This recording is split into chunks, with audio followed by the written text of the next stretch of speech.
தேவன் நம்முடைய வாழ்க்கையிலே அமைதியாக இருப்பதற்கு காரணம், நான் நம்புறேன், கர்த்தர் உங்களை சோதித்து கொண்டிருக்கிறார். ஆண்டவர் உங்களை சோதிச்சுட்டு இருக்கிறார். ஆனால் நீங்களும் நானும் என்ன சொல்லணும் அப்படின்னா, நீர் என்னை சோதித்தாலும் என்னை பொன்னாக விளங்க பண்ணுகிறவர், பொன்னாக விளங்க பண்ணுகிறவர். கையை மேலே உயர்த்தி சொல்லுங்க, ஆண்டவரே, ஆண்டவரே, கடைசி வரைக்கும் நீர் இரக்கம் செய்யும் வரைக்கும் நான் நிச்சயமான அமைதியா இருப்பேன். ஆண்டவரே, நான் உங்க கைக்குள்ள நான் அடங்கி இருப்பேன், நான் உங்களுக்கு கீழ்ப்படிவேன்.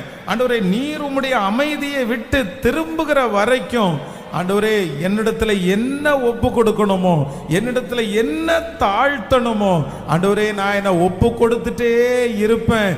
அது வரைக்கும் நீர் எனக்கு அமைதியா இருக்கிறீர் என்று எனக்கு தெரியும். ஆண்டவரே, எந்த நிலைமை வந்தாலும்